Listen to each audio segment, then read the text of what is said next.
Good morning, everyone. I'd like to welcome you to our webinar, Cultural Equity, Practices, Activism, and Social Change Begins With You.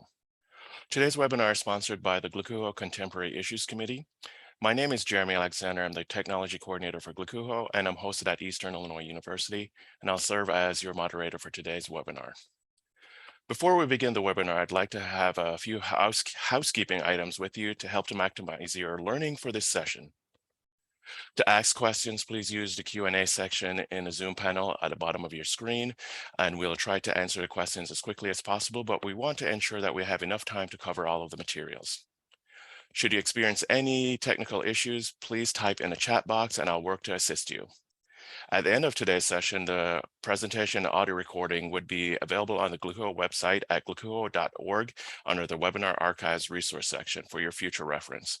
We encourage you to share this resource with any of your colleagues who are unable to attend today. At this time, I'll introduce Dr. Howard Hamilton and hand it over to her for us to get started today.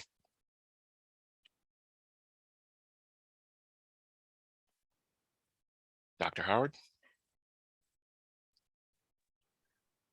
Unmuted. There we go.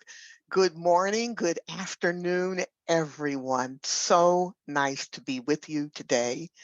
I'm excited. I said good morning and good afternoon because I know we're on Central and Eastern time. So I'm so excited to be here to share part one of cultural equity practices, activism, and social change begins with you. I'll explain the part one in just a second, but I also want to make sure that I say thank you to GLACUHO, to the Contemporary Issues Committee for selecting me to be the 2022 Contemporary Issues expert. This is exciting. This is really exciting because I love this topic, and I'm hoping that this will kind of get you all interested in talking about the importance of diversity and equity and activism and inclusion at your respective campuses as well as within your organization. I want to thank GLACUHO. I also want to, of course, thank, Indiana State University for allowing me the opportunity to be on sabbatical this fall and actually say yes. The timing is just absolutely perfect to say yes to being with you all for a pretty good, for an extended amount of time, actually, from now until we see each other in Springfield. I'd also like to thank the president, that visionary leader that you all have, Kiana Stone.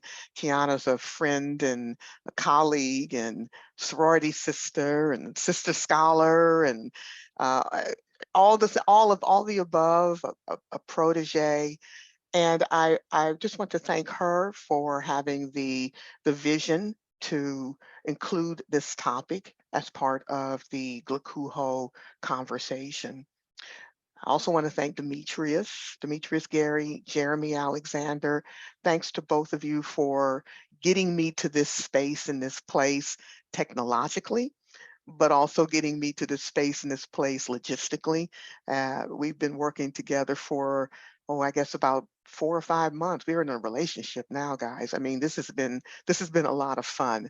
And you all have an amazing crew of professionals working with you within this organization. So thank you all, Kiana, Jeremy, Demetrius, and GLACUHO for the willingness to begin this conversation. I'm going to start our discussion presentation with a poem. And I'm going to read the poem, and I'd like for you to listen and reflect, and also share with me what resonates with you as you hear this poem. So that's a question I'm asking, and if you would drop that answer into the Q&A, I'll ask Jeremy to read a few of those responses. So the poem. The poem is entitled Hard Talk by Kim Stafford. What if understanding is a light? What if understanding is a light we glimpse beyond the thorny thicket of difficult conversation? What if polite banter won't get us there? And even civil discourse keeps us here in our old meadow of safety and ignorance. What if it takes a few bruises and scratches to reach that light? What if you and I need to wade together, talking recklessly, not silent, not shouting, but fierce listening, saying, how is it for you? Tell me about that. I want to know what I never knew. I need your suffering to erase my denial and my pain to illuminate your path. Ready? Let's begin. So listening to that poem, drop in the Q&A. My question is, what captured your thought, your attention with that particular poem? And Jeremy, if you could read a few of those answers to me, I'd really appreciate it. We have one first comment. Fierce listening, love it. Fierce listening, very important. You know, I have this standard response to when people grab that nugget, which is really important.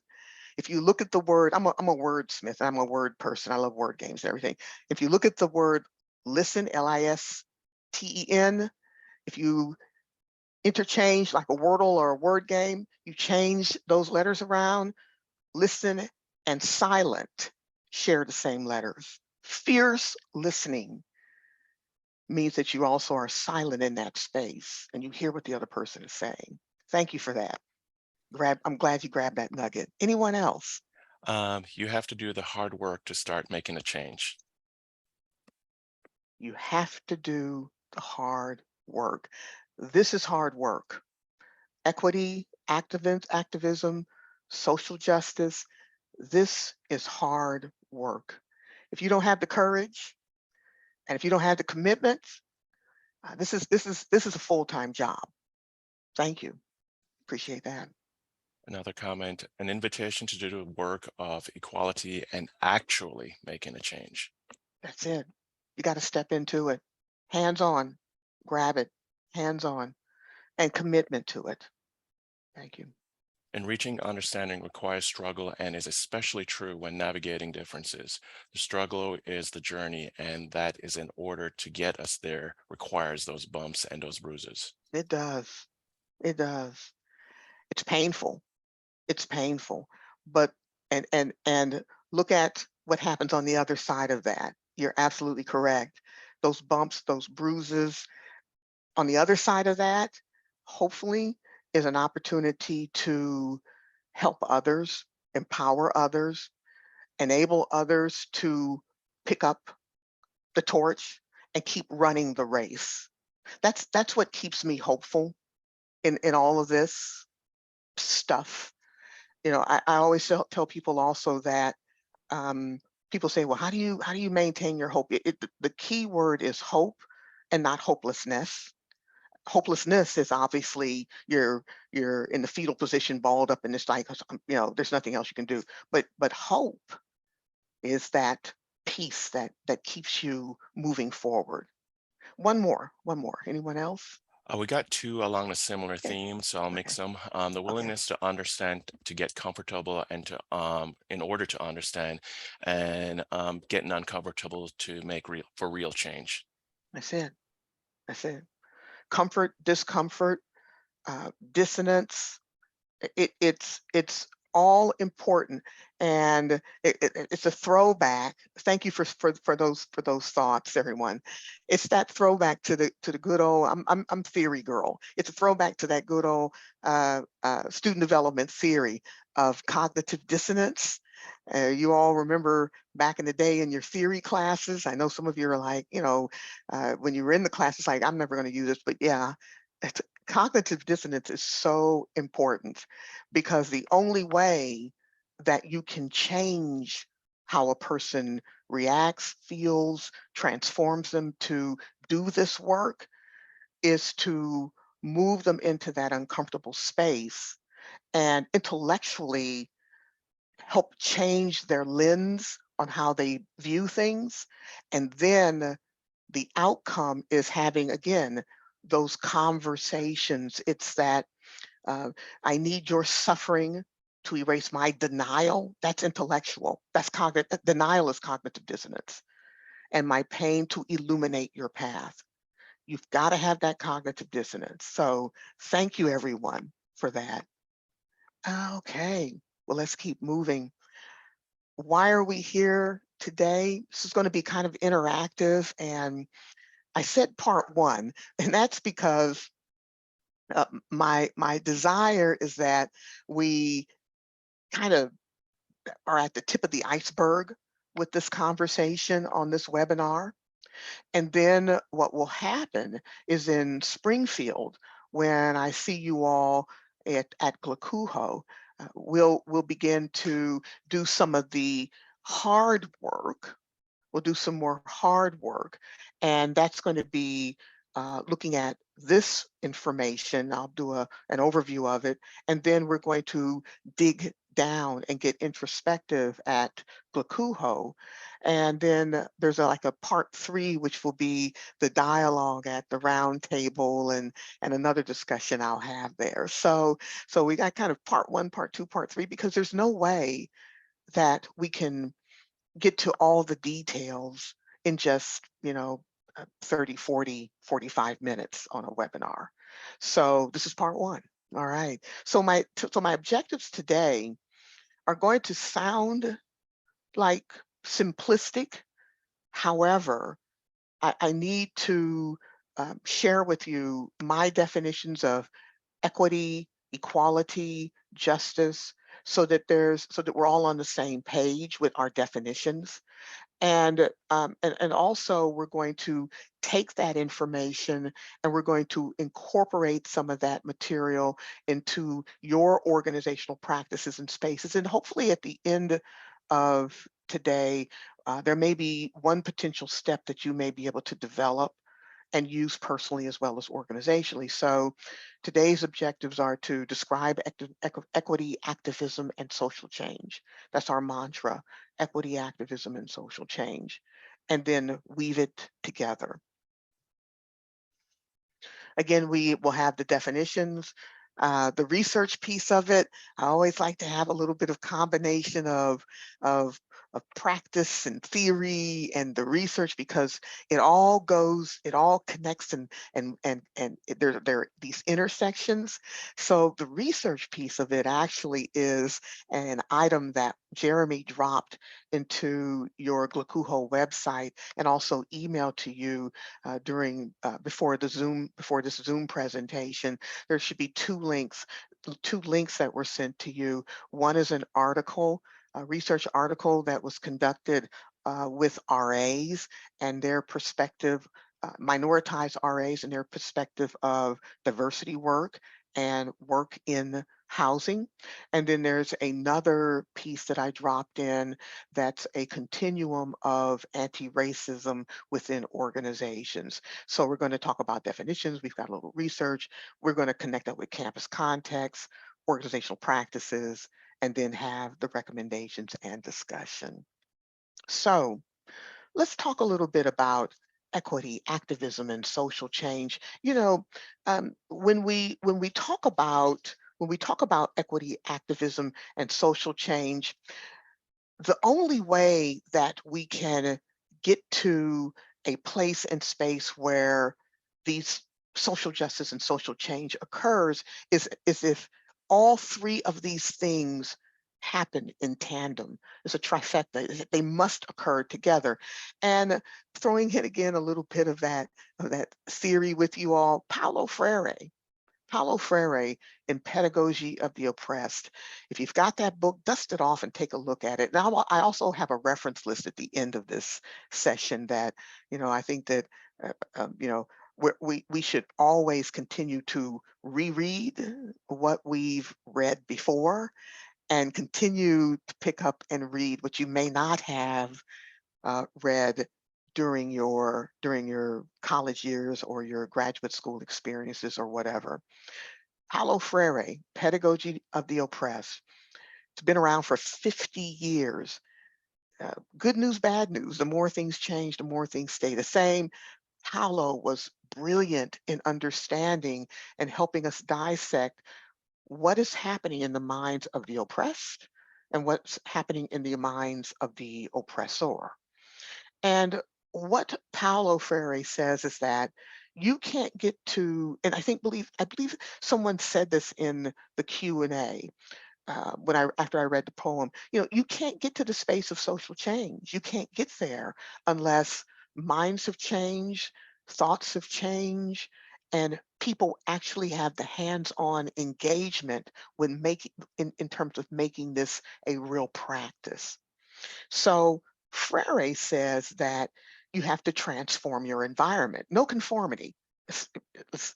Stop the conformity. Equity, activism, and social change begins with that Freirean mindset. Again, get pedagogy to press.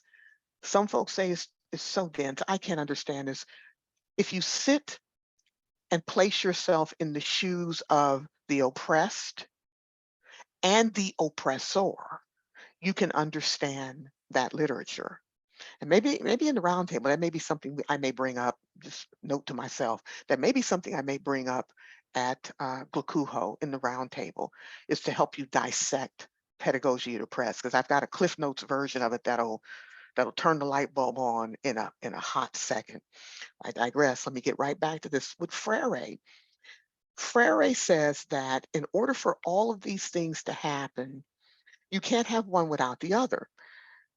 If you have only, for example, the action piece of it, if you have only action, that is equated or equivalent to just verbalism. And it sounds strange, but yeah, I mean, yeah, let's do this. Let's get out there. Let's go march. But that equates to verbalism if you don't have the other components with it.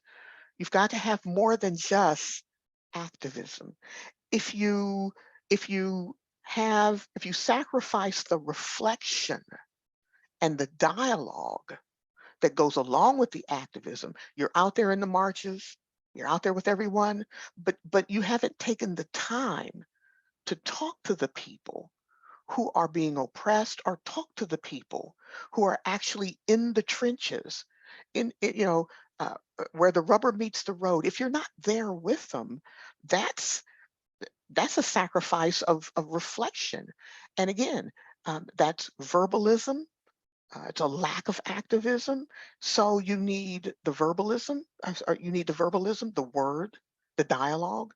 You need the work, and you need the sacrifice in order to have social change.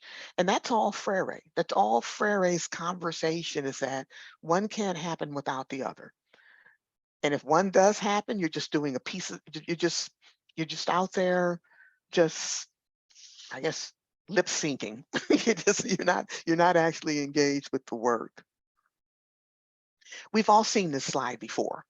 We've all seen it. However, let me give you some additional pieces that will help you understand why it's so important to have equality, equity, justice, and why you just can't have one piece. You just can't have equality. You just can't have equity. You just can't have justice. And that the most important equation is the equity and the justice must be connected. So let me kind of just run through this real quickly with you about equality, equity, and also justice. So equality, we see this. You give everybody the same piece of candy. You give everybody the opportunity to go to a ball game, and everyone gets a ticket.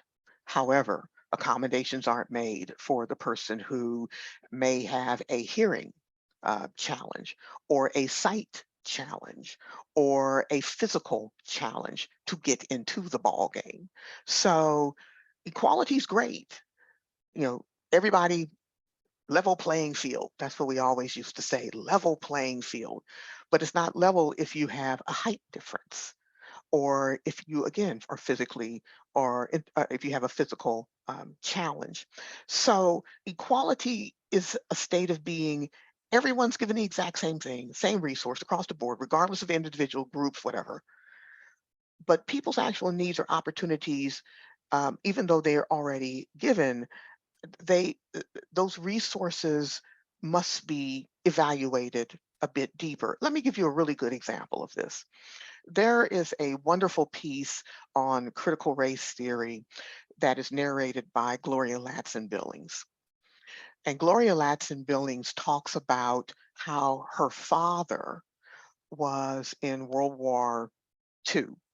And when he when he came home, he was given the benefit of using that.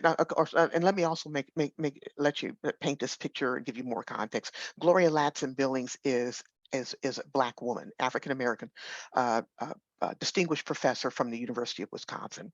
So her father came home from World War II, and he was given an opportunity to use his GI Bill, same as equality, same as everyone else.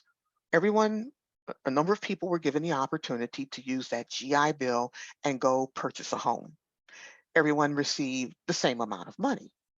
Uh, her father being Black, and then other GIs being white. The, that's equality.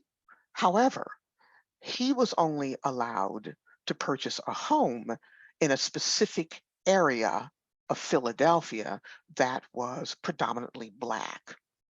Whereas the other GIs using that GI Bill were allowed to purchase homes in areas throughout Philadelphia that that had more resources. Fast forward to that home that was purchased $10,000 in the Black community compared to $10,000 in the white community. The white community, that home purchased by those white GIs now has a value of over $300,000, whereas that home purchased in the Black community did not nearly accrue that type of value. A matter of fact, that home is barely over $100,000 to $150,000 in today's money. So equality, everyone received the same. However, the policies and practices kept that GI from having generational wealth, passing that wealth down to the next generation.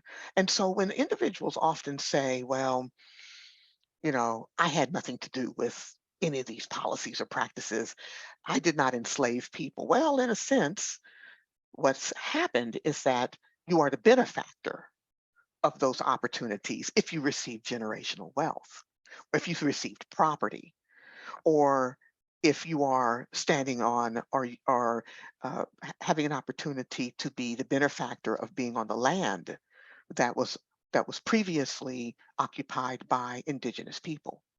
So that's what we mean by equality. Equity equity recognizes that each person has different circumstances and needs me and needs, and this means that different groups of people need different resources and opportunities, and they need different resources and opportunities allocated in order to thrive. So we see that, for example, using that same story, that Gloria Ladson-Billings' father having that $10,000, well, equity would have been giving her father the opportunity to purchase that home in that area, having the opportunity to uh, be able to uh, provide resources, or even if purchase that home not in that area, but the equity would have meant having an opportunity to have a home built in that predominantly Black area they were given the resources to build up that particular area, which leads to equity and justice. You have to have both in order for equity, justice, for social change to occur. Practicing equity helps address the imbalance of social systems. However, justice can take equity one step further by changing societal systems and organizational systems. So again, justice can take equity just that one step further in order to achieve sustainable and equitable access for future generations in the long term. So I'm going to pause here. I'm going to ask a question again. So Jeremy, help me out with Q&A in the chat. The question is for you all, let's apply this to res life now. We've been in this pandemic. We had COVID-19, we had 2020, we had to transform and we had to pivot.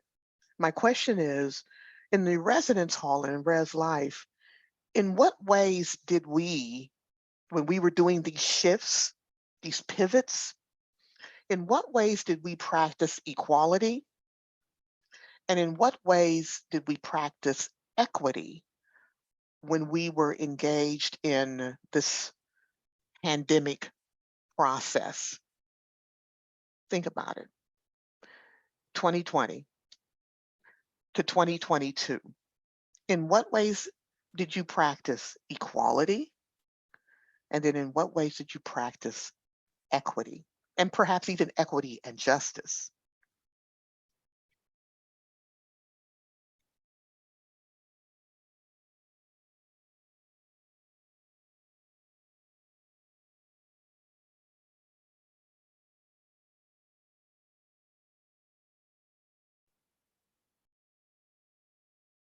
Not a trick question. It's not a trick question.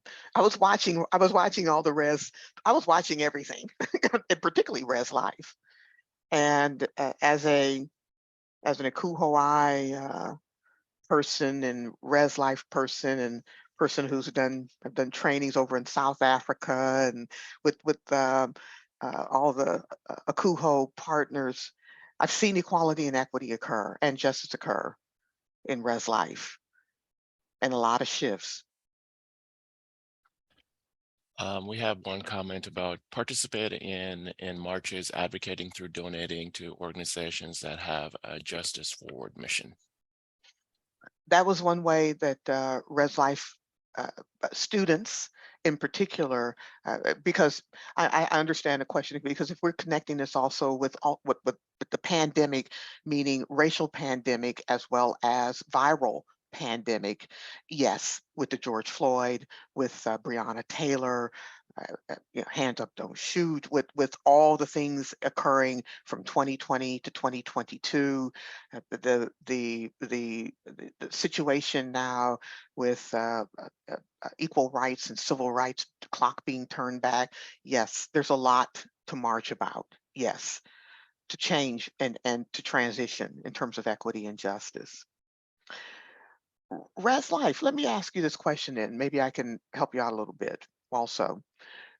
When the pandemic occurred, the residence halls, the residence administrators, leaders, RAs, everyone was told to go home. Am I close to right, wrong? I mean, challenge me. I'm okay with folks saying no. That, and if I'm close to right or wrong, challenge me on it and tell me how did you? And that's equality. Everybody go home. Okay, everybody go home. It's the pandemic. We're going to shut down the residence halls. What happened when you told when students, when we all did? I'm not know that I'm not pointing the finger. Just we all. What happened? What did we realize in terms of equality, telling everybody go home, and what happened in terms of equity and justice by telling everybody go home? We have two comments around a similar Okay. theme. One that we Okay. allowed folks to stay in the halls, no increase in housing staff rates, or if they had to move to another hall, having options for people who didn't have it and had to stay. And a couple other comments are coming in pretty fast, so I'm trying to stay on Mhm. top of it. Keeping folks employed, Yes. and providing equipment to help for them to continue their work. That's Um, it. That you got it. And that's why it's so important to have these conversations. And that's why I said this seems simplistic, but in actuality, everything you do, you need as we need to think about equality, equity, justice. How our decisions impact so many people. And that decision to send everybody home, if you recall, a lot of places had to pivot quick. Home, this is home. Home, I'm homeless. This is the only place I get 3 meals and a plate at, home, I don't have Wi-Fi. Um, okay, well then we will what we're gonna do is you don't have, everybody gets a laptop, but yes, but now again, I don't have Wi-Fi, can't afford it. I live in a rural community.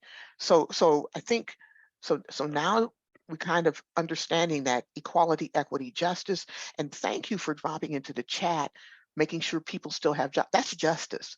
Making sure people still have an income, um, making sure that the layoffs don't occur so that you have hundreds of people, you know, eh, trying to survive in a pandemic with perhaps no medical care. You can kind of see the domino effect of this. Are there any others Q&A responses on that? Several others were along similar themes, but um, equality through de-densifying the residence halls, giving everybody the opportunity to live off without a roommate, allowing particular students who are more heavily impacted to stay on campus rather than going home. One commenter talked a little bit about providing even access to the ability to get onto the internet, so providing hotspots, Right. um, and making sure that folks have the ability to access food. So it even went beyond the access to having a place, but made it be able to get food. Absolutely. That's that equity plus justice. Thank you, Jeremy. I'm gonna move on then. That's that equity plus that justice. Again, practicing equity helps address the imbalance in our social systems. Practicing equity does.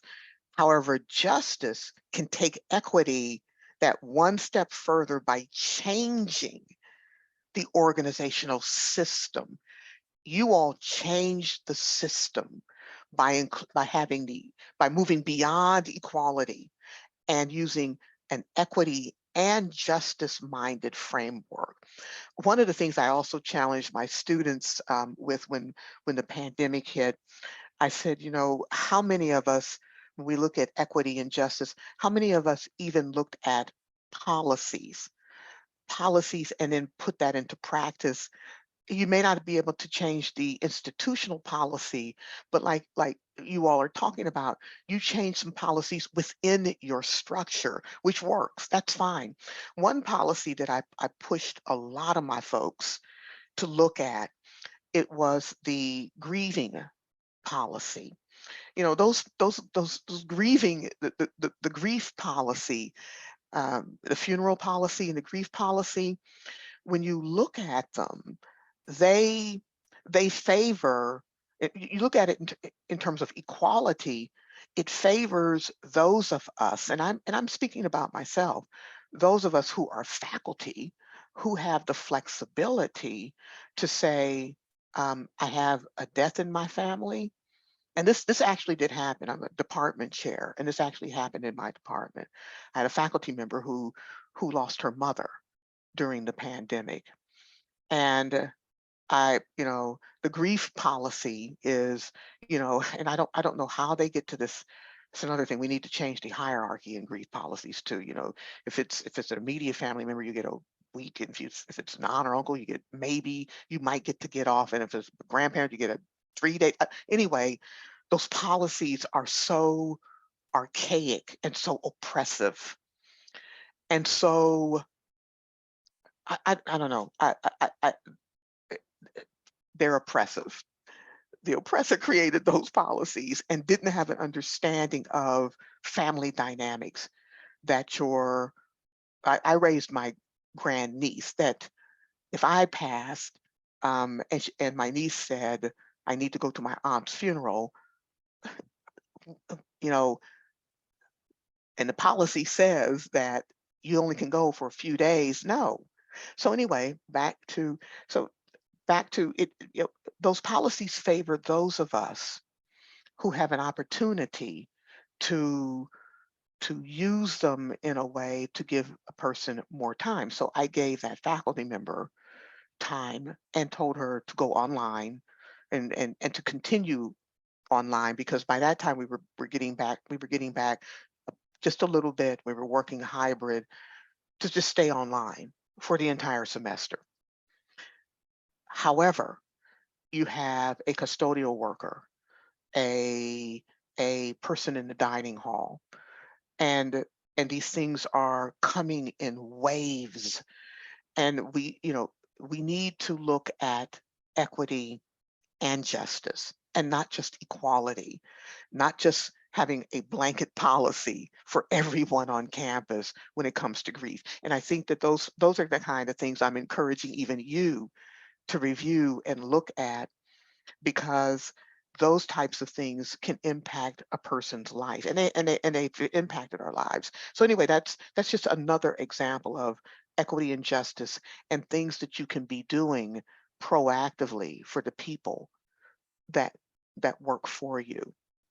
So let's move just a little bit further now. And thank you for engaging in that conversation. I really do appreciate it. Um, when we look at equity, activism, social change, again, one of the things that I wanted to make sure that you all uh, uh, thought about and go below the surface, below the tip of the iceberg, that equality versus equity. And also, what I should do in this particular slide is also put equity plus justice. That's the addendum that I put to that graphic that you all saw. That's the addendum to this. Oftentimes in presentations, diversity presentations, you see just the equality, the difference between equality and equity, but that justice piece is critical. It's critical to social change and activism. So we want to remove systemic barriers. And I just mentioned one of them. A systemic barrier is looking at the grief policy and understanding and being more flexible with individuals, particularly in this period when there is so much coming at us in like a tsunami. It's just coming at us every day. Looking at making sure that you incorporate anti-racism into your department, your respective areas. And we're going to talk about that in the next slide. Collaborating with race equity experts in your academic setting. There are race equity experts all over your campuses. Or, even now, the beauty of Zooms is, it's having this opportunity to connect with individuals who can provide even webinars or workshops uh, via, the internet. So, and via Zoom. So use these as opportunities to move your organizations forward. And also, what's also important is building that diverse and that building a diverse academic and intellectual and cultural environment within your organization. Building it by staff and with training, and having more than just a training during the RA training session in the summer, one and done, no more. It must be ongoing, because even conversations like this have helped you rev up your senses even just a little bit more. Let's go to this continuum on being an anti-racist multicultural organization. Let's delve into this for just a second. So we have this continuum, and one of the things that's important that we look at with this particular continuum is there are there are the columns on the left side and the columns also on the right side. And you also kind of have this middle ground. We have the exclusive, passive, symbolic change. And if you think about this, those three columns are really more your kind of columns where Freire talks about the verbalism and the symbolism. Uh, this is where activism may occur, but not in any type of intentional effort that transforms an environment or transforms the organization. You have the exclusive, exclusionary institution, the club, you're tolerant, oh, we're going to tolerate everybody. And there's the one LGBTQA person, there's the one minoritized person, there's the one we've got our one. And then there's the symbolic change where you have the organization that complies with the larger system, and the system says these are the things we need to do in order to have this multicultural environment. We're going to do what they say, but we're just going to do what they say, and then we're going to keep on moving in the direction that we've been moving in, but we're going to incorporate these bits and pieces and sound bites, but we're just going to maintain a level playing field and stay in our lane. There's little or no change.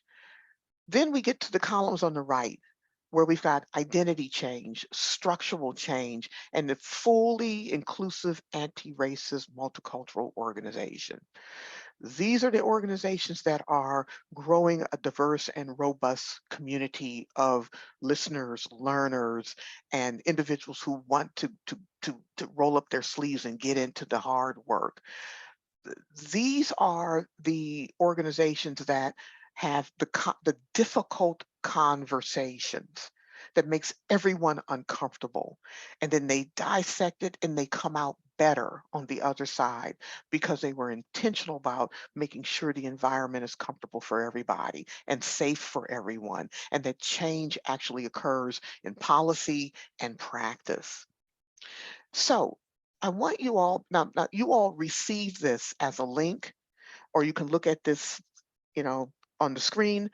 I, I want you all to, another question for you all. If you feel comfortable in sharing, and I hope you do, tell me, where are you on this continuum? Where are you? You meaning you, and also where is your organization, your area, when you look at, or your institution, when you look at this continuum? Um, Q&A, open up, talk to me.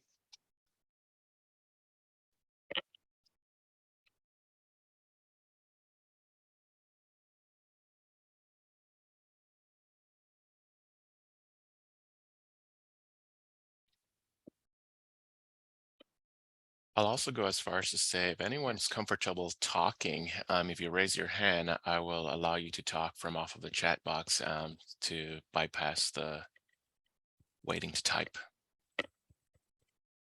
Oh, that's great. That works. And the other thing too is that I would like to say, you know, that level 6, it's hard. It's hard to attain. It's almost, this is almost, this reminds me of student development theory and theories in general, trying to get to that highest level of moral reasoning or identity development. It's it's it's high. It's a high bar to reach. I'm hopeful. I think there may be places out there that actually work really hard to do this. Two individuals are saying that their institution is at 3, pretty much at symbolic change, but one says they're probably pushing towards 4. And then another one just came in, they're pushing from 4 closer to structural changes. Whoa. If the person who wrote the 4 to 5, can you give me an example? I would love, and we would all love to hear an example of how that's occurring on your campus. If you don't mind sharing, you can either, Jeremy, you said that the person actually can speak to us, or you can type it. Are you comfortable speaking to us? Yep, whichever is Okay. your level of comfort. So if you Yes. want to type it in the Q&A, we'll read it for you. If you want to raise your hand, I will allow you to talk. Inquiring minds want to know. Are there any other comments, Jeremy? No new ones yet. Okay. All right. While that person is responding, hopefully, because we really want to know, give us maybe one example or so. While that person is responding, let me share with you that this continuum is so very important, and it's difficult to to achieve, but it can be done because there's a combination of things that must occur. Go back to Freire, you know, dialogue, reflection, action, activism, practice, equity, and justice. All of it, there has to be this confluence of these very difficult yet um, components and pieces that an individual who is committed and courageous must delve into. It also takes a leader who is willing to work top down and bottom up, getting all voices included, your RAs, your mid-level staff, your upper level staff. I would also say that in order to get to that level 6, one of the things that you could do is have in your staff meetings, have these kind of conversations, challenge people to look at the practices and the policies and come together and say, how can we be more equity and justice minded? Every staff meeting should have a conversation about this, anti-racist movements and activities and engagement. I'm going to pause here. Jeremy, is there anything else that anyone's typed in? We got a couple of new comments All in, right, and I think please. that person has responded to. Thank you. One individual says they themselves are probably a 4 in a working progress situation, and that their institution is probably a 3 working towards a 4. Another individual talks about their institution is actually at 2 and 3. And I believe this is the comment. Let me try to scan it quickly. The person who is at the institution at between a 4 and a 5 say that as a department, they're aware and are promoting efforts to develop and evaluate the process to removing barriers and seek feedback from historically oppressed students. But the hard work Mhm. around really changing the broader institutional structures is culture is still in place. So fighting against it is very slow. We do most of our work directly with the RAs and with students who have concerns within the residence halls, and we seek feedback to do our best to open and create change, or to provide context about the things that we can't change or why they happen the way they are, even if they need to change. Amazing. Wonderful. Thank you. You just helped me fast forward through this presentation. I love you because that's what the article Diversity Cupcakes is all about, working with those RAs. I'm going to thank you, Jeremy. I appreciate it. I'm going to move on because we've got about 5 more minutes or so. I'm going to move on because I remember I said this is part one. We're just at the tip of the iceberg. This is part one. And again, I want to thank that person who shared that 4 to 5. I want to thank the people who shared 2 to 3, the individual who shared where you are, you're at a 4, but your institution's at a 3. These this is hard work. And what you're going to have to do, I'm hoping that the person who's a 4 that's got a 3 organization has other 4s with you, and maybe some 5s and some 6s that can help you create that symbolic change, baby steps. Again, this is kind of part one. And then in part two at GLACUHO, I'll talk a little bit more about what we discussed on this Zoom webinar and finding the energy to move things forward. So again, I talked about housing during the pandemic, programming, hiring and training, looking at those practices, equity, activism, and social change. You've got to have the equity with the justice in order to move things forward.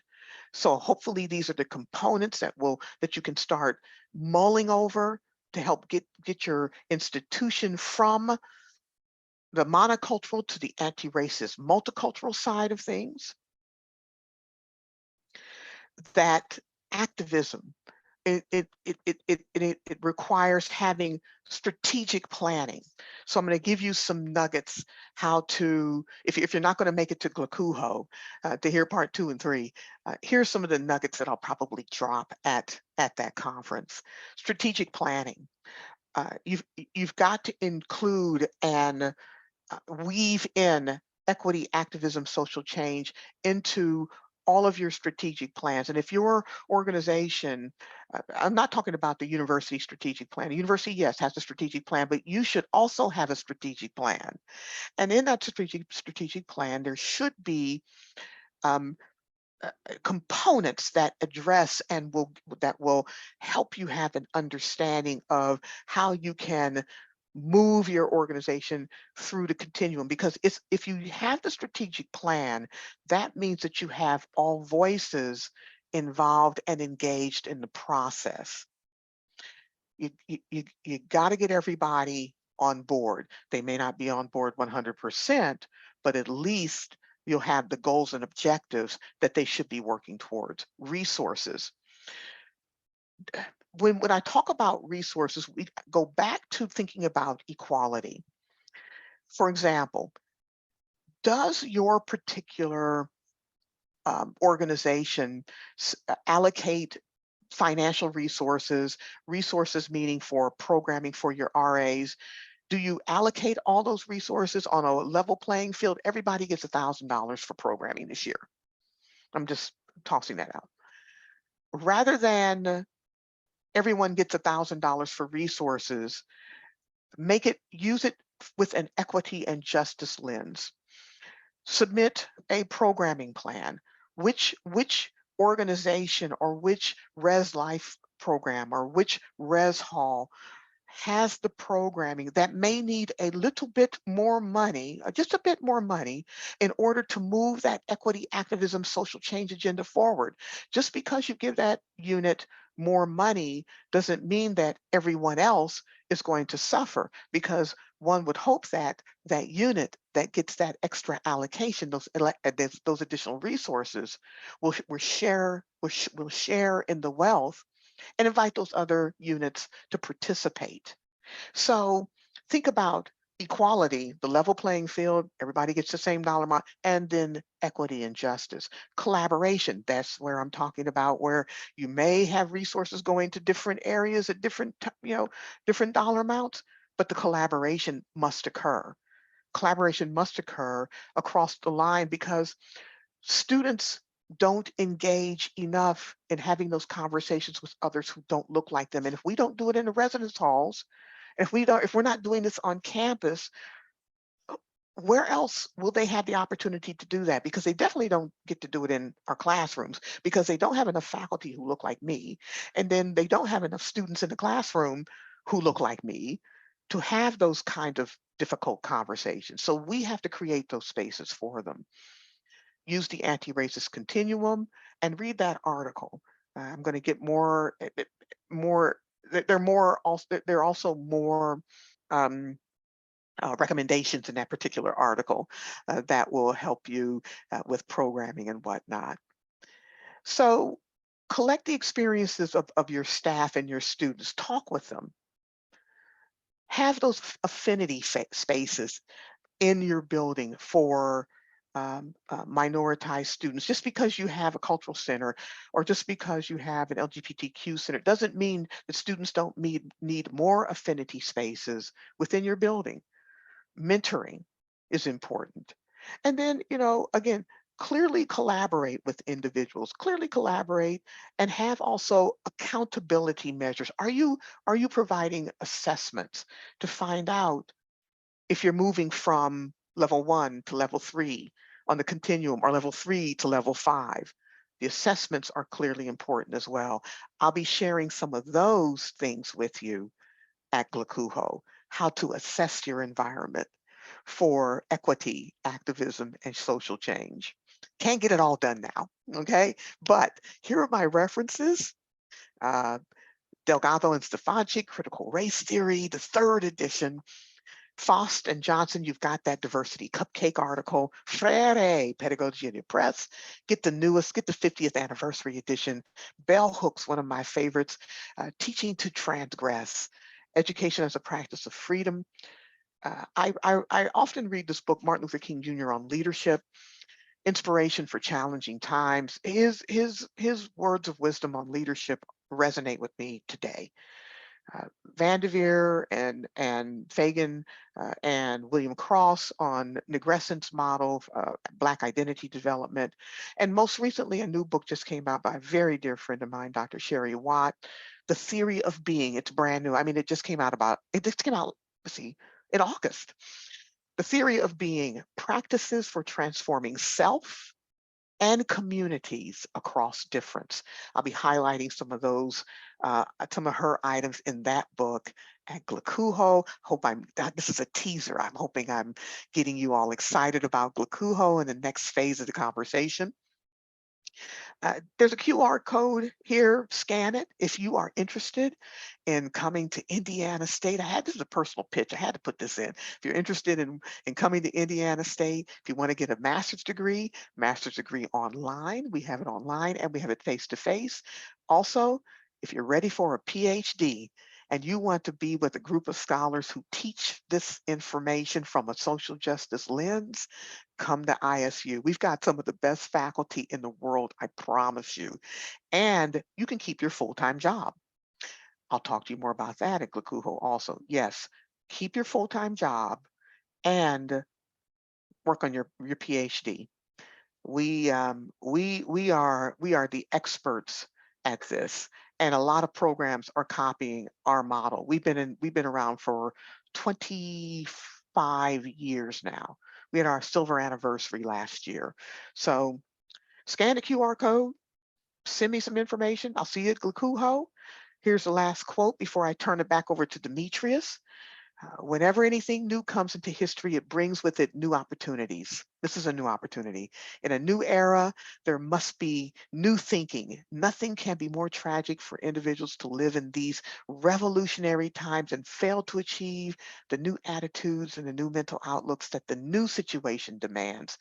Martin Luther King wrote this back in 1960, and this is 2022. Let's keep grabbing these opportunities. Demetrius, it's all yours. Kiana, I love you. It's all yours. Wow, wow, wow. What an appetizer for GLACUHO. So hopefully you all are excited just as much as I am to spend more time with Dr. Howard Hamilton.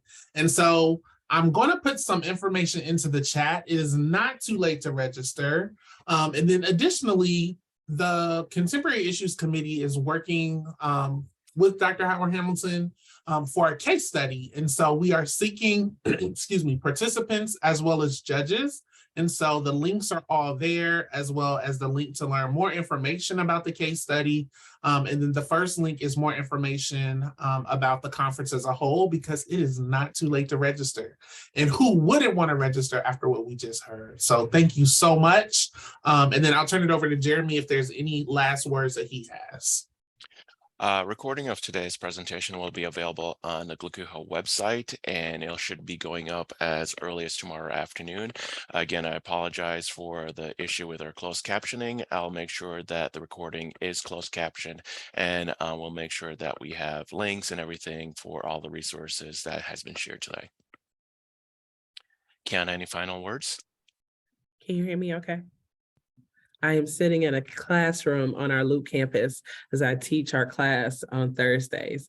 Thank you so much. I've been getting text messages in the background of how amazing of this. If this is an appetizer, it's one of the best appetizers that you could ever have. And I'm looking forward to seeing all our membership join us in Springfield in the next couple of weeks. Thank you, Dr. Mary Hamilton, for answering the call and diving into this conversation with us.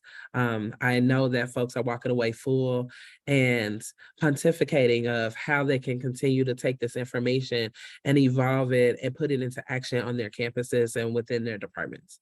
You're very welcome, Sarwar. I'll see you, Sarwar, President Kiana Stone, GLACUHO. I'll see you in Springfield, everybody.